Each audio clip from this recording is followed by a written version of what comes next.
ವಿದ್ಯಾರ್ಥಿಗಳೇ ನಮಸ್ಕಾರ. ಈ ಒಂದು ಪ್ರೆಸೆಂಟ್ ವಿಡಿಯೋ ಕ್ಲಾಸ್ಗೆ ನಿಮ್ಮೆಲ್ಲರಿಗೂ ಸ್ವಾಗತ. ಆಲ್ರೆಡಿ KCET 2026 ಈ ಒಂದು ಎಕ್ಸಾಮಿನೇಷನ್ಗೆ ಸಂಬಂಧಪಟ್ಟ ಹಾಗೆ ನಿಮ್ಮ ಪ್ರಿಪ್ರೇಷನ್ ಚೆನ್ನಾಗಿ ಸಾಗ್ತಾ ಇದೆ. ಬಟ್ ಮ್ಯಾಥಮೆಟಿಕ್ಸ್ ಅನ್ನೋ ಒಂದು ಸಬ್ಜೆಕ್ಟ್ನಲ್ಲಿ ಕೆಲವು ವಿದ್ಯಾರ್ಥಿಗಳಿಗೆ ಇನ್ನೂ ಗೊಂದಲ ಇರುತ್ತೆ.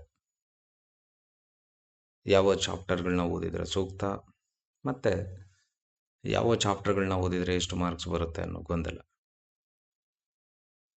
ಸೊ ಈ ಒಂದು ವಿಡಿಯೋ ಕ್ಲಾಸ್ನ ಸಂಪೂರ್ಣವಾಗಿ ವಾಚ್ ಮಾಡೋದ್ರ ಮುಖಾಂತರ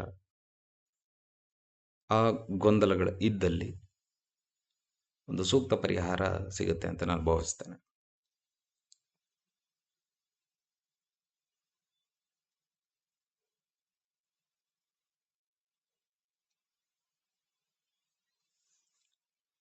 ವಿದ್ಯಾರ್ಥಿಗಳು ಗಮನಿಸ್ತಾ ಇದ್ದೀರಾ, ಈ ಒಂದು ಸ್ಲೈಡ್ನಲ್ಲಿ 10 ಚಾಪ್ಟರ್ಗಳ ಲೀಸ್ಟ್ ಇದೆ. ಮತ್ತು 2014ಇಂದ 2025ವರೆಗೂ ಆಯಾ ಚಾಪ್ಟರ್ಗಳಲ್ಲಿ ಕೇಳಿರ್ತಕ್ಕಂತಹ ನಂಬರ್ ಆಫ್ ಕ್ವಶನ್ಸ್ಗಳ ಲೀಸ್ಟ್ ಇದೆ. ನಿಮ್ಮ ಫಸ್ಟ್ ಪ್ರಿಯಾರಿಟಿನಲ್ಲಿ ಈ ಒಂದು 10 ಚಾಪ್ಟರ್ಗಳನ್ನ ನಿಮ್ಮ ಓದುವ ಆಯ್ಕೆಯಲ್ಲಿ ತಗೊಂಡಿದ್ದಲ್ಲಿ ಅಟ್ಲೀಸ್ಟ್ ಒಂದು 41 ಮಾರ್ಕ್ಸ್ ನಿಮ್ದು ಹಾಕ್ಸ್ಕೊಳ್ಬೋದು. ಗಮನಿಸ್ತಾ ಇದ್ದೀರಾ, ಸೆಟ್ಸ್, ರಿಲೇಷನ್ಸ್ ಆ್ಯಂಡ್ ಫಂಕ್ಷನ್ಸ್ ಈ ಒಂದು ಚಾಪ್ಟರ್ನಿಂದ 6 to 7 ಕ್ವಶನ್ಸ್ ಕೇಳ್ತಾ ಬಂದಿದ್ದಾರೆ.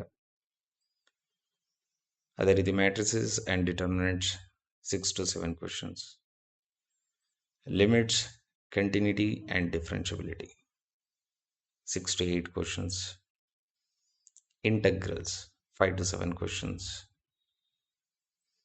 vector algebra around 3 questions, 3-dimensional geometry 3 to 5 questions, probability 4 to 6 questions, applications of derivatives 2 to 3 questions, trigonometric functions and inverse trigonometric functions 4 to 5 questions,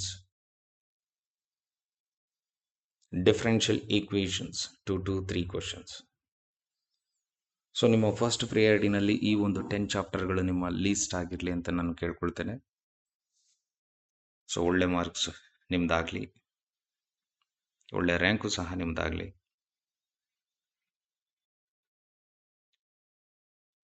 thank you.